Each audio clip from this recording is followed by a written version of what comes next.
ഇന്ന് നമ്മൾ കാണാൻ പോകുന്നത് 2019 റിലീസ് ചെയ്ത ഒരു തായ് ഹൊറർ മൂവിയാണ്.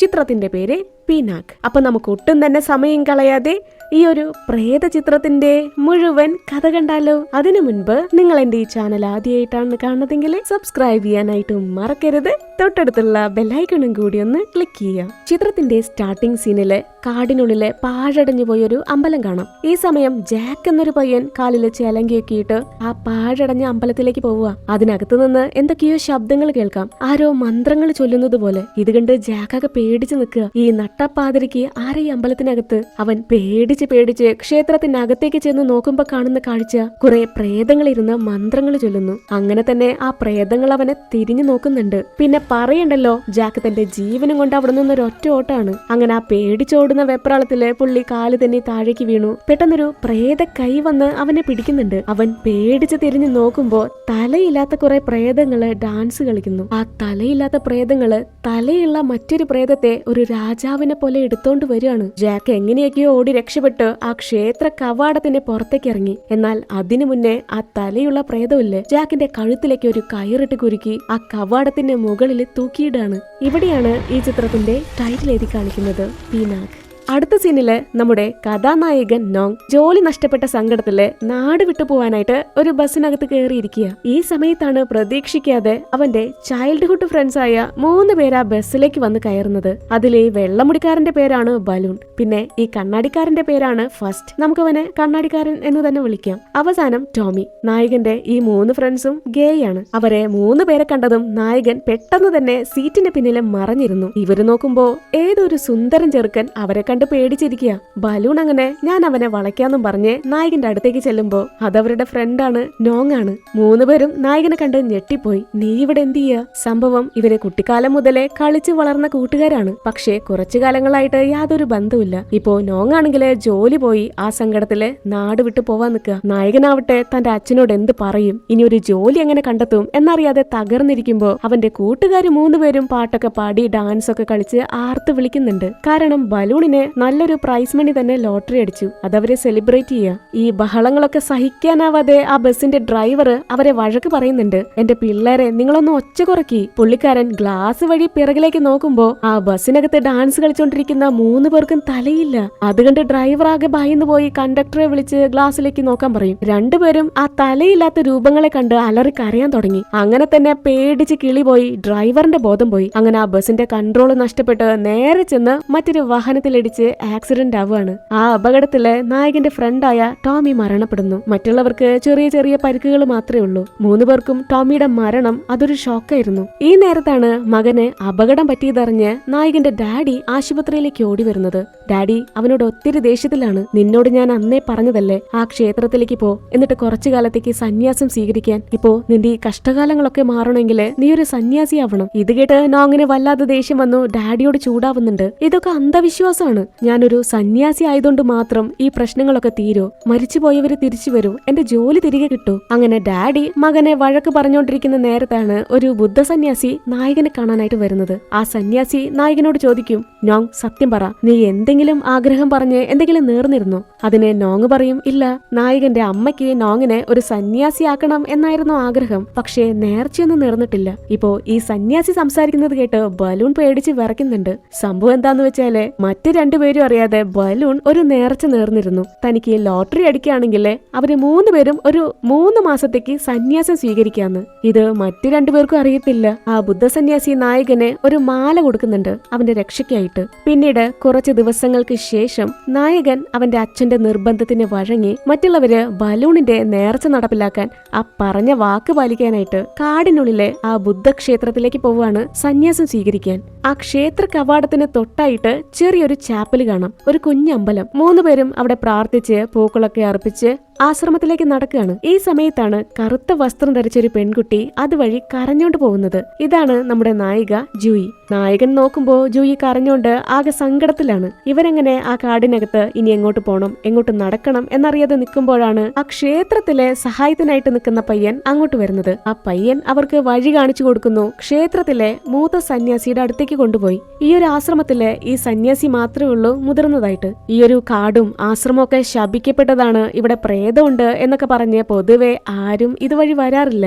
ഇവർക്കിപ്പോ ഒരു സന്യാസി ആവണമെങ്കിൽ ആദ്യം ഇവിടുത്തെ നിയമങ്ങൾ പഠിക്കണം, പിന്നീട് പ്രാർത്ഥനകൾ പഠിക്കണം, എന്നിട്ട് മാത്രമേ ഒരു നാക്കാവാൻ പറ്റത്തുള്ളൂ. അതിനവരെ ഹെൽപ്പ് ചെയ്യുന്നത് ഈ ഒരു കുഞ്ഞു സന്യാസിയാണ്. ആ ഹെൽപ്പർ പയ്യൻ അവർക്ക് താമസിക്കാനായിട്ട് മുറി കാണിച്ചു കൊടുക്കുന്നു. ബലൂൺ മുറിയിലെത്തി അവന്റെ സാധനങ്ങളൊക്കെ എടുത്തു വെക്കുമ്പോ അവന് പിന്നിലെ എന്തൊരു ശബ്ദം കേൾക്കാം. നമ്മളെ കാണിക്കുന്നുണ്ട് ആ കർട്ടന് പിന്നിലെ 2 പ്രേതക്കാലുകള്. പക്ഷേ ബലൂൺ തിരിഞ്ഞു നോക്കുമ്പോ ആ കർട്ടന് പിന്നിലെ ഒന്നിനെയും കാണുന്നില്ല. മറുവശത്ത് നായകൻ അവൻ വസ്ത്രങ്ങളൊക്കെ മാറുന്ന നേരത്താണ് അവന്റെ കഴുത്തിലുണ്ടായിരുന്ന മാല ശ്രദ്ധിക്കുന്നത്.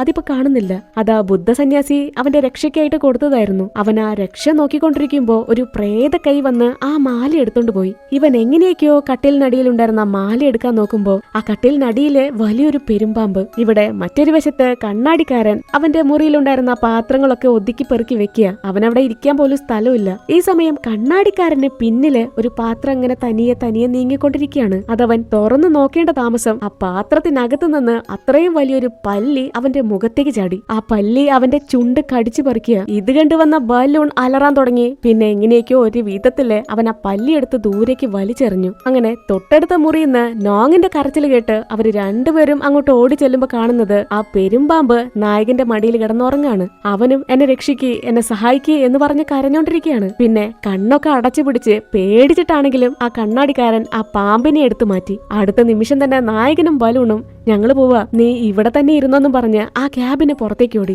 ഇപ്പോ അവർക്ക് താമസിക്കാനായിട്ട് കൊടുത്ത മുറിക്കകത്ത് പാമ്പും പഴുതാരിയും തേളൊക്കെയാണ്. അതുകൊണ്ട് അവർക്ക് താമസിക്കാൻ മറ്റൊരു സ്ഥലമില്ലാത്തതുകൊണ്ട് തന്നെ ആ ഹെൽപ്പർ പയ്യൻ ഈ ആശ്രമത്തില് സന്യാസിമാര് പ്രാർത്ഥനകൾ നടത്തുന്ന ആശ്രമത്തിലേക്ക് കൊണ്ടുപോവാണ്. പൊതുവെ അവിടെ ആരും താമസിക്കാറില്ല, അതുകൊണ്ട് തന്നെ അവിടെ വലിയ സൗകര്യങ്ങളൊന്നുമില്ല. ഇത് ആ ഹെൽപ്പർ പയ്യന്റെ മുത്തശ്ശനാണ് ഈ ആശ്രമത്തില് സന്യാസിമാരെ പല കാര്യത്തിലൊക്കെ സഹായിക്കുന്നത്. ഇവരങ്ങനെ ആശ്രമത്തിലെത്തുമ്പോ അവിടെ ഒരാളുടെ മരണാനന്തര ചടങ്ങും പ്രാർത്ഥനകളൊക്കെ നടന്നുകൊണ്ടിരിക്കുക. നമ്മള് ചിത്രത്തിന്റെ സ്റ്റാർട്ടിംഗ് സീനില് ജാക്ക് എന്നൊരു പയ്യനെ കണ്ടിരുന്നില്ലേ? ആ മരണപ്പെട്ട ജാക്ക് നമ്മുടെ കഥാനായികയുടെ സഹോദരനാണ്. ഇവരെ പോലെ തന്നെ ഒരു സന്യാസി ആവാനായിട്ട് ഈ ക്ഷേത്രത്തിലേക്ക് വന്നതായിരുന്നു. പക്ഷേ ആ തലയില്ലാത്ത പ്രേതങ്ങൾ ചേർന്ന് ജാക്കിനെ കൊന്നുകളഞ്ഞു. ഈ ക്ഷേത്രത്തിന് എന്തോ ശാപമുണ്ടെന്നോ പ്രേതമുണ്ടെന്നൊക്കെയാണ് പൊതുവെ വിശ്വസിക്കുന്നത്. അതുകൊണ്ട് 3-4 ദിവസത്തെ പ്രാർത്ഥനകളും പൂജയൊക്കെ കഴിഞ്ഞിട്ട് ജാക്കിനെ അടക്കം ചെയ്യാൻ പറ്റത്തുള്ളൂ. അന്ന് രാത്രി മറ്റൊരു ആശ്രമത്തിലെ കുറെ സന്യാസിമാര് ജാക്കിന്റെ ആത്മാവിന് വേണ്ടി പ്രാർത്ഥിച്ചുകൊണ്ടിരിക്കുക. ഈ സമയം കൂട്ടത്തിലെ ഒരു സന്യാസിക്ക് ആ ശവപ്പെട്ടി തുറക്കുന്നത് പോലെ തോന്നി. എന്തൊക്കെയോ ശബ്ദങ്ങൾ കേൾക്കാം. അങ്ങേരെ നേരെ ചെന്ന് ആ പെട്ടിക്ക് പുറത്ത് തന്റെ ചെവി വെച്ച് നോക്കി. ഇപ്പോ ആ ശബ്ദങ്ങളൊന്നും കേൾക്കുന്നില്ല. പെട്ടെന്ന് ആ ശവപ്പെട്ടി തുറന്ന് ഒരു പ്രേതം അങ്ങനെ ചാടി പറന്നു വന്നു. അതെന്തായാലും ജാക്കിന്റെ പ്രേതമല്ല. ഈ സമയത്താണ് പ്രാർത്ഥിച്ചുകൊണ്ടിരുന്ന അതേ സന്യാസി തന്നെ താഴേക്ക് മറിഞ്ഞു വീഴുന്നത്. പുള്ളിക്കാരന് ഇതെല്ലാം തന്നെ തോന്നിയതായിരുന്നു. ആ ബുദ്ധ സന്യാസി ആകെ തിരക്ക് പിടിക്കുന്നുണ്ട്. ഞങ്ങൾക്ക് പോയിട്ട് കുറച്ച് തിരക്കുണ്ട്, ഞങ്ങൾ നാളെ വരാം എന്ന് പറഞ്ഞ് ആ മുതിർന്ന സന്യാസി മറ്റുള്ളവരെയും കൂട്ടി അവിടെ നിന്ന് ഓടിപ്പോയി. ഇതേ സമയം തന്നെ നമ്മളെ കാണിക്കുന്നുണ്ട് ആ ക്ഷേത്ര കവാടത്തിന് തൊട്ടടുത്തായിട്ട് ചെറിയൊരു അമ്പലമില്ലേ? ആ അമ്പലത്തിന്റെ മുകളില് ഒരു പ്രേതം കയറിയിരിക്കുന്നുണ്ട്. എന്തായാലും ജാക്കിന്റെ അടക്കം കഴിയുന്നത് വരെ ആ മൃതദേഹത്തിന് കാവലിരിക്കണം. അതായത് ഇന്ന് രാത്രി ആ ഡെഡ് ബോഡിക്ക് കാവലിരിക്കാൻ പോണത് നായകനും കൂട്ടുകാരുമാണ്. ഇതറിഞ്ഞ് ജാക്കിന്റെ അനിയത്തി അവരോട് നന്ദി പറയും. ഇത് കേട്ടതും ബലൂണും കണ്ണാടിക്കാരനും പേടിച്ചരണ്ട് നിൽക്കുകയാണ്. അന്ന് പാതിരാത്രി ബലൂണിന് കിടന്നിട്ട് ഉറക്കം വരാതെ ലൈവിലിരുന്ന് എന്തോ പ്രൊമോഷൻ വീഡിയോ ഒക്കെ ചെയ്തോണ്ടിരിക്കുക. അവൻ ഈ സമയം പേടിപ്പെടുത്തുന്ന രീതിയിൽ ചറപറാന്ന് കമന്റ്സ് വരുന്നുണ്ട്. നിന്റെ പിന്നിലേക്ക് നോക്ക്, ആ ശവപ്പെട്ടി തുറന്നു, ഒരു പ്രേത കൈ കാണാം എന്നൊക്കെ പറഞ്ഞ്. ആ കമന്റ്സ് വായിച്ച് ബലൂൺ തിരിഞ്ഞു നോക്കിയെങ്കിലും ആ പെട്ടിക്ക് വലിയ കുഴപ്പമൊന്നുമില്ല. അവൻ പതിയെ ആ പെട്ടിക്ക് അടുത്തേക്ക് ചെന്ന് നോക്കി. ഈ നേരത്താണ് ആ കണ്ണാടിക്കാരൻ അവനെ പിന്നിൽ നിന്ന് വന്ന് പേടിപ്പിക്കുന്നത്. ആ പേടിയിലും വെപ്രാളത്തിലും കണ്ണാടിക്കാരനെ മോന്തക്കിട്ടൊരെണ്ണം കിട്ടുന്നുണ്ട്. രണ്ടുപേരും 1-2 പറഞ്ഞ് തർക്കിച്ചുകൊണ്ട് നിൽക്കുക. ആകെ ബഹളമായി. പെട്ടെന്ന് ടബീന്ന് പറഞ്ഞ് ഒരു പ്രേതം വന്നവരെ പേടിപ്പിക്കുന്നുണ്ട്. അങ്ങനെ തന്നെ ആ ശവപ്പെട്ടി താഴേക്ക് മറഞ്ഞു വീണു. ആ പ്രേതത്തെ ഇപ്പൊ അവിടെ കാണുന്നില്ല. ഈ കരച്ചിലും ബഹളൊക്കെ കേട്ട് ആശ്രമത്തിലെ മുതിർന്ന സന്യാസിയും മറ്റുള്ളവരും അങ്ങോട്ട് ഓടിയെത്തി. അവര് നടന്ന കാര്യങ്ങളൊക്കെ പറഞ്ഞ് ആ സന്യാസിയോട് മാപ്പ് പറയുന്നുണ്ട്. ഇപ്പോ കൂട്ടത്തിലുള്ള ചെറിയ സന്യാസിയിലെ അവരോട് പേടിപ്പെടുത്തുന്ന ഒരു കാര്യം പറയും. കഴിഞ്ഞ ചില വർഷങ്ങളായിട്ട് ആരൊക്കെയാണോ സന്യാസം സ്വീകരിക്കാൻ ഈ ക്ഷേത്രത്തിലേക്ക് വരുന്നത് അവരെല്ലാവരും ക്രൂരമായിട്ട് കൊല്ലപ്പെടുകയാണ്. രാത്രി സമയങ്ങളിലെ തലയില്ലാത്ത പ്രേതങ്ങള് പീനാക്ക് എന്ന പ്രേതത്തെ മഞ്ചത്തിലെടുത്തോണ്ട് ഇവിടെയൊക്കെ ചുറ്റി നടക്കും. ഇവിടെ വരുന്ന ആർക്കും തന്നെ ഒരു സന്യാസിയാവാൻ കഴിയില്ല. എല്ലാവരും നാക്ക് എന്ന പേര് സ്വീകരിക്കുന്ന ഘട്ടത്തിലാണ് കൊല്ലപ്പെടുന്നത്. ഈ കാര്യങ്ങൾ കേട്ട് പിന്നീട് അവർക്ക് ആ പ്രാർത്ഥന മുറിയില് ഉറങ്ങാനായിട്ട് ധൈര്യം വന്നില്ല. തൊട്ട് തന്നെ ഒരു ടെന്റ് അടിച്ച് ഉറങ്ങാണ്. പിറ്റേന്ന് രാവിലെ നായകനും കൂട്ടുകാരും ചേർന്ന് ആശ്രമത്തിന് തൊട്ടടുത്തുള്ള ഗ്രാമത്തിലേക്ക് നടക്കാൻ ഇറങ്ങി. ആ ഗ്രാമത്തിലെ ആളുകളാണ് അവർക്കുള്ള ഫുഡും പൂജയ്ക്കുള്ള സാധനങ്ങളൊക്കെ കൊടുക്കുന്നത്. തിരിച്ചവര് ആശ്രമത്തിലേക്ക് നടക്കുമ്പോ ക്ഷേത്രത്തിന് തൊട്ടടുത്തുള്ള ആ പീനാക്കിന്റെ അമ്പലമില്ലേ, ആ അമ്പലത്തിനകത്ത് ഒരു ഭ്രാന്തിയായിട്ടുള്ള ഒരു സ്ത്രീയെ കാണും. ആ സ്ത്രീ അമ്പലത്തിനുള്ളിലെ ഭക്ഷണങ്ങളൊക്കെ എടുത്തോണ്ടിരിക്കുക. ഇവരാ സ്ത്രീയെ കണ്ടതും കള്ളൻ കള്ളൻ എന്ന് പറഞ്ഞ് ബഹളം വെക്കാൻ തുടങ്ങി. ആ സ്ത്രീയും അവരെ കണ്ട ആകെ ഭയന്നു പോയി. എന്നാ നമ്മുടെ നായകനെ കണ്ടതോടെ ആ സ്ത്രീ ഒന്ന് കാമായി. നാക്ക് നാക്ക് എന്ന് പറഞ്ഞ് ചങ്ക് തകർന്ന് കരയാണ്. ഇവർക്കാണെങ്കിൽ ഈ സ്ത്രീ ആരാണെന്നോ അവരെന്താണ് ഈ പറയുന്നതെന്നോ യാതൊരു പിടുത്തവുമില്ല. പിന്നെ അവര് തമ്മിൽ പിടിവലിയായി ആകെ ബഹളമായി. അപ്പോഴേക്കും ആ ഹെൽപ്പർ പയ്യന്റെ മുത്തശ്ശൻ അങ്ങോട്ട് ഓടിയെത്തി ആ സ്ത്രീയെ പിടിച്ചു മാറ്റി അവിടെ നിന്ന് കൂട്ടിക്കൊണ്ടു പോവുക. ഇതിനുശേഷം സ്റ്റാർട്ടിംഗ് സീനിൽ കണ്ട ജേക്ക് എന്ന ചെറുപ്പക്കാരന്റെ ഫ്യൂണറൽ ചടങ്ങ് പൂർത്തിയാക്കുന്നു. ഈ ഒരു സമയത്താണ് നമ്മുടെ നായകൻ ആ ഒരു കാഴ്ച കാണുന്നത്. ആ കത്തിക്കൊണ്ടിരിക്കുന്ന തീയിൽ നിന്ന് ഒരു പ്രേതം എണീറ്റ് പോകുന്നു. അവനത് കണ്ട് അലറി കരയുന്നുണ്ട്. പക്ഷേ ചുറ്റും കൂടി നിന്ന മറ്റാരും തന്നെ ആ പ്രേത രൂപത്തെ കണ്ടിരുന്നില്ല. ഇപ്പോ ജാക്കിന്റെ ശവപ്പെട്ടിയിൽ നിന്ന് പുറത്തേക്ക് ഇറങ്ങിപ്പോയത് അത് ജാക്കിന്റെ പ്രേതമല്ല, അത് മറ്റേതോ ദുരാത്മാവാണ്. ആ പ്രേതത്തിന്റെ കയ്യില് ഒരു ടാറ്റു ഉണ്ടായിരുന്നു. ഈ മരണപ്പെട്ട ജാക്കിന്റെ ദേഹത്ത് ഒരു ടാറ്റു പോലും ഉണ്ടായിരുന്നില്ല. അടുത്ത സീനിലെ ആ കുഞ്ഞു സന്യാസി അവർക്ക് മന്ത്രങ്ങളും പ്രാർത്ഥനകളൊക്കെ പഠിപ്പിച്ചു കൊടുക്കുന്നു. അതൊക്കെ പഠിച്ചെടുക്കാൻ അത്ര എളുപ്പമല്ല. നായകൻ അന്ന് രാത്രി മുഴുവനും ആ മന്ത്രങ്ങള് പഠിച്ചുകൊണ്ടിരിക്കുക ഒറ്റയ്ക്ക്. ഈ സമയം നോങ്ങിന് അവന്റെ പിന്നിൽ നിന്ന് ചെലങ്കയുടെ ശബ്ദം കേൾക്കാം. ആരോ തന്റെ പിറകിലൂടെ നടക്കുന്നത് പോലെ. മാത്രമല്ല നായകൻ പറയുന്ന മന്ത്രങ്ങള് അവനെ പിറകിൽ നിന്ന് കേൾക്കാം. ഭയന്നുപോയി അവൻ തിരിഞ്ഞു നോക്കുമ്പോ പിറകിൽ ആരെയും കാണുന്നില്ല. ഇനി ആ ബലൂണും കണ്ണാടിക്കാരനും ചേർന്ന് തന്നെ പറ്റിക്കുകയാണോ? അവനങ്ങനെ സുഹൃത്തുക്കളെ തെരഞ്ഞു നടക്കുക. പെട്ടെന്ന് അവൻ ആ തീയില് കണ്ട പ്രേതമില്ലേ, അതവനെ താഴേക്ക് തള്ളിയിട്ടു. അവന്റെ തലമുടി വലിച്ച് പറിച്ച് നായകനെ വലിച്ചോണ്ട് പോവുക. ഇപ്പോ ആ പ്രേതം അവനോട് പറയും, ഞാൻ എല്ലാവരെയും കൊല്ലും, നിന്നെ കൊല്ലും, നിന്റെ കൂട്ടുകാരെ കൊല്ലും. നോങ് ആ പ്രേതത്തെ കണ്ട് പേടിച്ച് അവിടെ നിന്ന് ഓടി രക്ഷപ്പെട്ടു പോവുക. അടുത്ത ദിവസം ആശ്രമത്തിലെ വലിയ സന്യാസി അവർക്ക് പ്രാർത്ഥനകള് പഠിപ്പിച്ചു കൊടുക്കുക. ഇപ്പോ ആ കണ്ണാടിക്കാരൻ ചോദിക്കും, ആ പ്രേതം എന്തിനാ ഞങ്ങളെ വേട്ടയാടുന്നത്? ഞങ്ങൾക്ക് സന്യാസിയാവാൻ പറ്റത്തില്ലേ? ഈ ചടങ്ങുകളൊക്കെ പെട്ടെന്ന് തീർക്കാൻ പറ്റുമോ? അതിനാ സന്യാസി പറയും, നിങ്ങൾ വിചാരിക്കുന്നത് പോലെ ഒരു നാക്കാവുന്നത് അത്ര എളുപ്പമല്ല. അതിന് പിന്നിലെ ഒരു കഥയുണ്ട്. പണ്ട് നവായ എന്നൊരു ചെറുപ്പക്കാരൻ സന്യാസം സ്വീകരിക്കാൻ ബുദ്ധന്റെ അടുത്തേക്ക് വന്നു. അങ്ങനെയിരിക്കെയാണ് ആ പയ്യൻ ഒരു മനുഷ്യനല്ല, വേഷം മാറി വന്ന പാമ്പാണെന്ന് സന്യാസിമാര് തിരിച്ചറിയുന്നത്. അത് നവായ എന്ന പാമ്പിന്റെ ആത്മാവായിരുന്നു. അവരുടെ വിശ്വാസപ്രകാരം ഒരു ബുദ്ധ സന്യാസി ആവണമെങ്കിൽ അവൻ ഒരു മനുഷ്യനാവണം, എല്ലാം ത്യജിക്കണം. അതൊരു പാമ്പായതുകൊണ്ട് തന്നെ ആ പയ്യനെ ഒരു സന്യാസിയാവാൻ കഴിഞ്ഞില്ല. എങ്കിലും അവന് ദൈവത്തിനോട് ചേർന്നിരിക്കണം എന്ന ആഗ്രഹത്തില് നവായ എന്ന പാമ്പ് ബുദ്ധമതത്തിന്റെ കാവൽക്കാരനായിട്ട് മാറി. പിന്നീട് അങ്ങോട്ട് പുതുതായിട്ട് വരുന്ന സന്യാസിമാരെ വിളിച്ചിരുന്നത് നാഗെന്നാണ്, അതായത് നാക്കെന്നാണ്. അങ്ങനെയാണ് ഈ നാക്ക് എന്ന് പറഞ്ഞ ചടങ്ങ് തന്നെ വന്നത്. നിങ്ങളിനി എത്ര തന്നെ നല്ലവരാണെന്ന് പറഞ്ഞാലോ അല്ലെങ്കിൽ തെറ്റുകളൊക്കെ ഏറ്റു പറഞ്ഞാലും ഒരു നാക്കാവുന്നത് ഒരു നിയോഗമാണ്. അത് നിങ്ങൾ മാത്രം വിചാരിച്ച പോരാ. പിന്നീട് അന്ന് രാത്രി എല്ലാവരും നല്ല ഉറക്കത്തിലാണ്. കൂട്ടത്തിലെ കണ്ണാടിക്കാരനാണെങ്കിൽ പേടിച്ച് ടോർച്ചൊക്കെ ആയിട്ട് ബാത്റൂമിലേക്ക് പോയി. പക്ഷേ അവന് തൊട്ടടുത്ത ടോയ്ലറ്റിൽ നിന്ന് എന്തൊക്കെയോ ശബ്ദങ്ങൾ കേൾക്കാം, ആരോ ചിലങ്കിയിട്ട് നടക്കുന്നത് പോലെ. എന്നാ ആ പ്രേതം കേറിയിരിക്കുന്നത് അവന്റെ തലയ്ക്ക് മീതിയാണ്. അങ്ങനെ തന്നെ കരണ്ടും പോയി. ആ കണ്ണാടിക്കാരൻ പേടിച്ച് കരഞ്ഞ് ബഹളം വെച്ച് എങ്ങനെയൊക്കെയോ അതിനകത്ത് നിന്ന് പുറത്തേക്ക് ഓടി. ഈ സമയം അവിടെ ഒരു തുണിക്ക് പിന്നിലായിട്ട് ആരോ നിന്ന് കുളിക്കുന്നുണ്ടായിരുന്നു. കണ്ണാടിക്കാരൻ ചോദിക്കും, നോങ് ഇത് നീയാണോ? അല്ല, ഈ നട്ടപ്പാതിരയ്ക്ക് നീ കുളിക്കുകയാണോ? കണ്ണാടിക്കാരൻ ആ തുണി മാറ്റി നോക്കുമ്പോഴേക്കും ആ രൂപത്തിന്റെ തലയൊക്കെ ഒടിഞ്ഞ് തിരിയാൻ തുടങ്ങി. പിന്നെ പറയണോ, അവൻ അവിടെ നിന്ന് ജീവനം കൊണ്ട് ഓടുന്ന വെപ്രാളത്തില് കാലും തന്നെ താഴേക്ക് മറഞ്ഞു വീണു. ഈ കരച്ചിലും ബഹളമൊക്കെ കേട്ട് നായകൻ അങ്ങോട്ട് ഓടിയെത്തി. അവൻ കണ്ണാടിക്കാരനെയും കൊണ്ട് തിരിച്ച് ആശ്രമത്തിലേക്ക് ചെല്ലുമ്പോ അവന്റെ മറ്റൊരു കൂട്ടുകാരൻ എന്തോ പ്രേതം കേറിയതുപോലെ അവിടെയുള്ള മണിയില് അവന്റെ തല ഇടിച്ചോണ്ടിരിക്കുക. എന്നാ സത്യത്തിലെ ആ പ്രേതം ബലൂണിന്റെ കഴുത്തിലെ കയറിട്ട് മുറുക്കി അവനെ കൊന്നോണ്ടിരിക്കുകയാണ്. ഇവര് നോക്കുമ്പോ ആ പ്രേതത്തെ കാണുന്നുമില്ല. ബലൂൺ അങ്ങനെ കയറിൽ കിടന്ന് പെടയാണ്. ഇവരെങ്ങനെയൊക്കെയോ ഒരു വിധത്തില് അവനെ രക്ഷപ്പെടുത്തി താഴേക്കിറക്കി. എന്നാ ബലൂൺ ശ്വാസം എടുക്കുന്നില്ല, അവൻ അനക്കുമില്ല. ഇത് കണ്ട് കണ്ണാടിക്കാരൻ കരയാൻ തുടങ്ങി. നായകൻ പെട്ടെന്ന് തന്നെ ബലൂണിന്റെ നെഞ്ചിലൊക്കെ അമർത്തി നോക്കി CPR കൊടുക്കാൻ നോക്കുമ്പോ കണ്ണാടിക്കാരൻ അതിന് സമ്മതിക്കില്ല. വേണ്ട, ഞാൻ കൊടുത്തോളാന്നും പറഞ്ഞ് കണ്ണാടിക്കാരൻ CPR കൊടുക്കും. ഉടനെ തന്നെ ടപയെന്ന് പറഞ്ഞ് ബലൂൺ കണ്ണു തുറന്നു. എണീറ്റ പാട് തന്നെ അവൻ കണ്ണാടിക്കാരന് ഒരൊറ്റ അടിയാണ്. ഇതേ സമയം തന്നെ ആ വലിയ സന്യാസി അദ്ദേഹത്തിന്റെ മുറിയിലിരുന്ന് പ്രാർത്ഥിക്കുക. എന്നാ പിന്നിൽ നിന്ന് ആരുടെയോ ശബ്ദം കേൾക്കാം. ആ സന്യാസി പറയുന്ന അതേ മന്ത്രങ്ങള് ആരോ പറയുന്നത് പോലെ. നോക്കുമ്പോ ആ സന്യാസിക്ക് തൊട്ടു പിന്നില് പീനാക്കിന്റെ പ്രേതം നിൽക്കുന്നുണ്ടായിരുന്നു. പിറ്റേ ദിവസം അവര് പ്രാർത്ഥിക്കാനായിട്ട് ആ മുതിർന്ന സന്യാസിയുടെ മുറിയിലേക്ക് ചെന്നു. എത്ര തവണ ഡോറ് തട്ടി നോക്കിയിട്ടും യാതൊരു അനക്കവുമില്ല. പുറത്തേക്ക് ആരെയും കാണുന്നില്ല. അങ്ങനെ ആ ഹെൽപ്പർ പയ്യൻ ജനാല തുറന്നു നോക്കുമ്പോ ആ മുറിക്കകത്ത് സന്യാസി മരിച്ചു കിടക്കുകയാണ്. ഇത് കണ്ടതോടെ ആ കുഞ്ഞു സന്യാസിയും ഹെൽപ്പർ പയ്യനും ഞങ്ങൾക്ക് ആരുമില്ല എന്നും പറഞ്ഞ് കരയാൻ തുടങ്ങി. സത്യം പറഞ്ഞ ഇന്നത്തെ ദിവസമായിരുന്നു അവർക്ക് 3 പേർക്കും നാക്ക് എന്ന് പറഞ്ഞ ചടങ്ങ് നടത്തേണ്ടിരുന്നത്. അപ്പോഴേക്കും ഈ ആശ്രമത്തിലെ ഒരേ ഒരു മുതിർന്ന സന്യാസി മരണപ്പെട്ടു. ഇനി ഈ ആശ്രമത്തിൽ ആകെയുള്ളത് ഈ ഒരു കുഞ്ഞു സന്യാസിയാണ്. നാളെ രാവിലെ തന്നെ അവർക്ക് നാക്ക് എന്ന ചടങ്ങ് നടത്താനായിട്ട് തീരുമാനിക്കുകയാണ്. ഈ ഒരു സമയത്താണ് ബലൂണിന്റെ ഫോണിലേക്ക് അവന്റെ ബോയ് ഫ്രണ്ടിന്റെ മെസ്സേജ് വരുന്നത്. അതൊരു ബ്രേക്കപ്പ് മെസ്സേജ് ആയിരുന്നു. അടുത്ത ദിവസം സന്യാസം സ്വീകരിക്കാം എന്ന് തീരുമാനിച്ച ഉടനെ തന്നെ അവൻ അടുത്ത പണി കിട്ടി. ബോയ് ഫ്രണ്ടായിട്ട് ബ്രേക്കപ്പ് ആയി. ഈ ഒരു മെസ്സേജ് കണ്ടതോടുകൂടി ബലൂണിന് അവന്റെ കൺട്രോൾ തന്നെ പോയി. ഇതിനെല്ലാത്തിനും കാരണം ഈ ഒരു അമ്പലമാണ്. ഞാൻ ഇങ്ങോട്ട് വരാൻ പാടില്ലായിരുന്നു. അവൻ ആ പീനാക്കിന്റെ അമ്പലം തല്ലി തകർക്കാൻ തുടങ്ങി. ഇത് കണ്ടുവന്ന നായകന് നല്ല ദേഷ്യം വന്നു.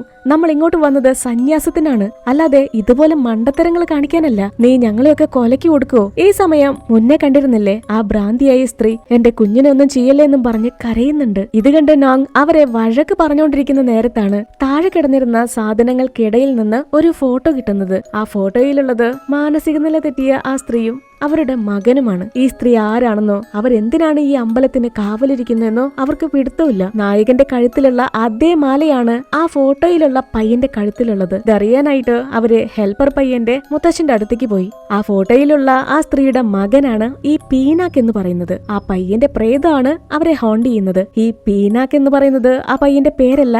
തായ് ഭാഷയില് പി എന്ന് പറഞ്ഞ പ്രേതം, നാക്ക് എന്ന് പറഞ്ഞ സന്യാസി, അതായത് ഒരു സന്യാസിയുടെ പ്രേതം. ഒരു 7 വർഷങ്ങൾക്ക് മുൻപ് പീനാക്ക് സന്യാസം സ്വീകരിക്കാനായിട്ട് ഈ ആശ്രമത്തിലേക്ക് വന്നു. അവർ ആ ചടങ്ങുകളൊക്കെ ചെയ്ത് അത്രയും ആഘോഷത്തോടെ സന്തോഷത്തോടെ പീനാക്കിനെ ആശ്രമത്തിലേക്ക് കൊണ്ടുവരുന്ന വഴിക്ക് ആ ക്ഷേത്ര കവാടത്തിന് മുന്നിലെത്തിയതും പെട്ടെന്ന് അന്തരീക്ഷം മാറാൻ തുടങ്ങി. ശക്തിയായിട്ട് കാറ്റും ഇടിവെട്ടും ആ ക്ഷേത്ര കവാടം ഇടിഞ്ഞ് തകർന്ന് പീനാക്കിന്റെ തലയിലേക്ക് വീണു. ആ സ്പോട്ടിൽ തന്നെ ആ സ്ത്രീയുടെ മകൻ മരണപ്പെട്ടു. പിന്നീട് അങ്ങോട്ട് ഈ കാടും ആശ്രമവും ശപിക്കപ്പെട്ടതാണെന്ന് ആളുകൾ വിശ്വസിക്കാൻ തുടങ്ങി. മകന്റെ മരണം ആ സ്ത്രീയെ കൊണ്ട് താങ്ങാൻ കഴിഞ്ഞില്ല. ആ സ്ത്രീ മകനെ അടക്കം ചെയ്യാൻ പോലും സമ്മതിച്ചില്ല. പിന്നീട് ആ ക്ഷേത്ര കവാടത്തിന് തൊട്ടായിട്ട് പീനാക്കിന് വേണ്ടി ഒരു ക്ഷേത്രം പണിതു. എന്നാൽ പിന്നീട് അങ്ങോട്ട് ഈ ആശ്രമത്തിലേക്ക് പുതുതായിട്ട് വരുന്ന എല്ലാ സന്യാസിമാരെയും പീനാക്കിന്റെ ദുരാത്മാവ് കൊല്ലാൻ തുടങ്ങി. തന്നെ കൊണ്ട് ഒരു സന്യാസിയാവാൻ കഴിഞ്ഞില്ല, അതുകൊണ്ട് തനിക്ക് പറ്റാത്തത് ആർക്കും വേണ്ട എന്നായി. ഈ കഥ കേട്ട് ബലൂൺ നേരെ ചെന്ന് പീനാക്കിന്റെ അമ്മയുടെ കാല് തൊട്ട് മാപ്പ് പറയുന്നുണ്ട്. അവർ ആ പീനാക്കിന്റെ ക്ഷേത്രം ശരിയാക്കി കൊടുക്കുന്നു. അമ്മയ്ക്കും ഒത്തിരി സമാധാനമായി. അന്ന് രാത്രി മുഴുവനും 3 പേരും നാളത്തെ ചടങ്ങിന് വേണ്ടിയുള്ള തയ്യാറെടുപ്പിലാണ്. മന്ത്രങ്ങളൊക്കെ പഠിക്കുന്നു. എന്നിട്ട് സമാധാനായിട്ട് കിടന്നുറങ്ങാന്ന് വെച്ചാലോ വെളിയിൽ നിന്ന് ആരോ ചെലങ്കിയിട്ട് ഓടുന്ന ശബ്ദങ്ങൾ കേൾക്കാം. അതെന്താന്നറിയാൻ ബലൂൺ ഡോർ തുറന്നു നോക്കി. അങ്ങനെ തന്നെ പീനാക്കിന്റെ ദുരാത്മാവ് അവനെ പിടികൂടി. അവനെ പ്രേതബാധ കയറി. ബലൂൺ പീനാക്കിന്റെ ശബ്ദത്തിൽ അവരോട് സംസാരിക്കുക. നിങ്ങളെ എല്ലാവരെയും ഞാൻ കൊല്ലും. ഇതും പറഞ്ഞ് ബലൂൺ ഛർദ്ദിക്കാൻ തുടങ്ങി. നോക്കുമ്പോ അവൻ വൊമിറ്റ് ചെയ്യുന്നത് നായകന്റെ കഴുത്തിലുണ്ടായിരുന്ന ആ മാലയാണ്. അത് കണ്ട് മറ്റു 2 പേരും കണ്ണും തള്ളി നിൽക്കുന്നുണ്ട്. ഈ സമയം ആ കുഞ്ഞു സന്യാസി അങ്ങോട്ട് ഓടി വന്നു. അവർ ഒച്ച വെച്ച് കരഞ്ഞോണ്ടിരിക്കുക. എന്തെങ്കിലുമൊക്കെ മന്ത്രങ്ങൾ പറഞ്ഞ് ആ പ്രേതത്തെ അങ്ങ് ഓടിച്ചു വിട്. ആ കുഞ്ഞു സന്യാസി പതിയെ പതിയെ ബലൂണിന്റെ അടുത്തേക്ക് ചെന്ന് കയ്യിലുണ്ടായിരുന്ന ടോർച്ച് എടുത്ത് അവന്റെ തലയ്ക്ക് ഒരു അടി വെച്ചു കൊടുത്തു. അവന്റെ ബോധം പോയി. ഇതല്ലാതെ ആ കുഞ്ഞു സന്യാസിക്ക് പ്രേതത്തെ ഓടിക്കാനുള്ള മന്ത്രങ്ങളൊന്നും അറിയത്തില്ല. അവര് പെട്ടെന്ന് തന്നെ ബലൂണിന്റെ കയ്യും കാലൊക്കെ കെട്ടിയിട്ടു. അല്ലെങ്കിൽ ഇനിയും പ്രേതം കയറി അവരെ ആക്രമിക്കാൻ നോക്കിയാലോ?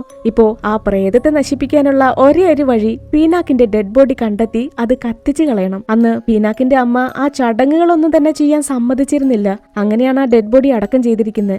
അവരങ്ങനെ പീനാക്കിന്റെ കല്ലറ അത് തല്ലി തകർത്ത് പീനാക്കിന്റെ ഡെഡ് ബോഡി കണ്ടെത്തി. നായകനും കണ്ണാടിക്കാരനും പൂജയ്ക്ക് വേണ്ട സാധനങ്ങളൊക്കെ ആശ്രമത്തിൽ നിന്ന് എടുത്തിട്ട് വരാന്നും പറഞ്ഞ് ആ കുഞ്ഞു സന്യാസിയെ അവിടെ കാവല് നിർത്തി. എന്നാ അവരെ ബലൂണിനെ എടുത്ത് പൂജാ സാധനങ്ങളൊക്കെ ആയിട്ട് തിരിച്ചു വരുമ്പോഴോ ശവപ്പെട്ടിയില് പീനാക്കിന്റെ ഡെഡ് ബോഡി കാണുന്നില്ല. ഇവര് നോക്കുമ്പോ തൊട്ടടുത്തുള്ള പാഴടഞ്ഞു പോയ അമ്പലത്തിനകത്ത് കഴുത്തില് കയറൊക്കെയിട്ട് ആ സന്യാസി നിൽക്കുന്നുണ്ടായിരുന്നു. പെട്ടെന്ന് അവനെ എന്തോന്ന് ആ ക്ഷേത്രത്തിനകത്തേക്ക് വലിച്ചോണ്ട് പോയി. അവരാ അമ്പലത്തിനകത്തേക്ക് ഓടി ചെല്ലുമ്പോ പീനാക്കിന്റെ പ്രേതം അവന്റെ കഴുത്തിൽ ഒരു കയറിട്ട് കുരുക്കുകയാണ്. അവർക്കാണെങ്കിൽ ഇനി എന്ത് ചെയ്യണമെന്നറിയില്ല. അവൻ എങ്ങനെ രക്ഷിക്കും? ശരി, നിനക്കിപ്പോ ദീക്ഷ സ്വീകരിക്കണം, ഒരു നാക്കാവണം അല്ലെ? എന്നാ ആ പയ്യനെ നീ അങ്ങ് വെറുതെ വിട്ടേക്ക്. ഈ ഒരു കാര്യം കേട്ടതും പീനാക്കിന്റെ പ്രേതം ആ കുഞ്ഞു സന്യാസിയുടെ കഴുത്തിലുണ്ടായിരുന്ന കയറ് വിടും. നീ പറഞ്ഞ വാക്ക് പാലിച്ചില്ലെങ്കില് നിന്നെ ഞാൻ കൊന്നുകളയും. ഇത് കേട്ട് നായകൻ അങ്ങനെ പേടിച്ചു നിൽക്കുക. ഉടനെ തന്നെ ഇവരെന്തൊക്കെയോ പ്ലാൻ ചെയ്യുന്നുണ്ട്. ആ പ്രേതത്തെ പറ്റിച്ച് എങ്ങനെയെങ്കിലും അതിനെ ഇല്ലാതാക്കണം. അന്നൊരിക്കല് ജാക്കിന്റെ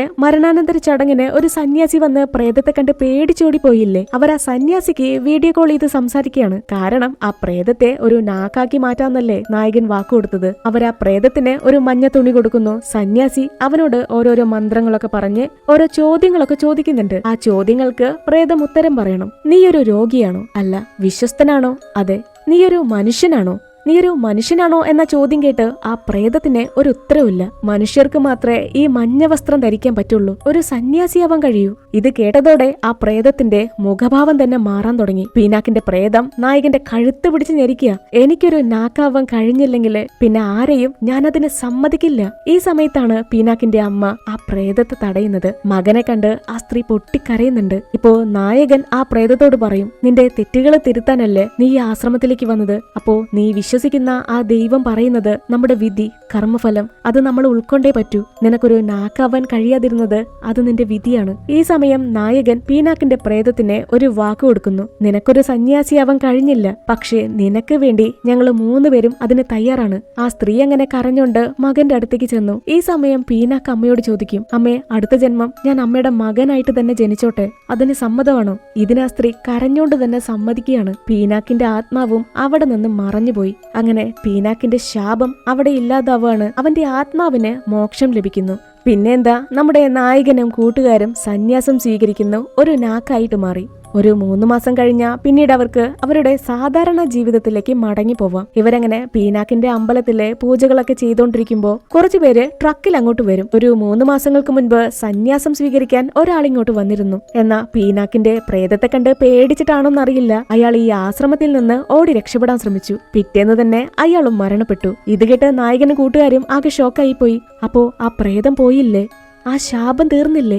ഇപ്പോഴാണ് ആ കുഞ്ഞു സന്യാസി അവരോട് ഞെട്ടിക്കുന്നൊരു സത്യം തുറന്നു പറയുന്നത്. പീനാക്ക് ഒരു ദുരാത്മാവായിട്ട് മാറുന്നതിന് മുന്നേ ഈ ഒരു ആശ്രമത്തിന് മറ്റൊരു ശാപം കൂടിയുണ്ടായിരുന്നു. ഇങ്ങോട്ട് വന്ന് സന്യാസം സ്വീകരിക്കുന്ന ഒരാൾക്കും പിന്നീട് സന്യാസം ഉപേക്ഷിക്കാനോ തിരിച്ചു പോവാനോ കഴിയില്ല. അതിനുവേണ്ടി ശ്രമിച്ചു കഴിഞ്ഞാൽ അവരും ഇതുപോലെ കൊല്ലപ്പെടും. 3 പേരും ഇനി എന്ത് ചെയ്യും, എങ്ങനെ ഇവിടെ നിന്ന് പോവെന്ന് ചിന്തിച്ച് ടെൻഷൻ അടിച്ചു നിൽക്കുമ്പോ ആ പീനാക്കിന്റെ അമ്പലത്തിനുള്ളിലെ ഒരു പാത്രം അത് പതിയെ തുറന്നു വന്നു. അതിനകത്തു നിന്ന് ഒരു പ്രേത കൈ വരുന്നുണ്ട്. ആ പാത്രത്തിന്റെ മൂടി അങ്ങനെ പറന്നു തെറിച്ച് ആ ഹെൽപ്പർ പയ്യന്റെ ബോധം പോയി. ഈ ഒരു സീനോടെയാണ് പീനാക്ക് എന്ന ഈ ഒരു തായ് ഹൊറർ മൂവി അവസാനിക്കുന്നത്. അപ്പോ ഇന്നത്തെ ഈ വീഡിയോ ഇഷ്ടപ്പെട്ടെങ്കിൽ ലൈക്ക് ചെയ്യാനായിട്ട് മറക്കരുത്, സപ്പോർട്ട് ചെയ്യുക. ഇനി സബ്സ്ക്രൈബ് ചെയ്യാത്തവരുണ്ടെങ്കിൽ മറക്കാതെ സബ്സ്ക്രൈബ് ചെയ്യുക. താങ്ക്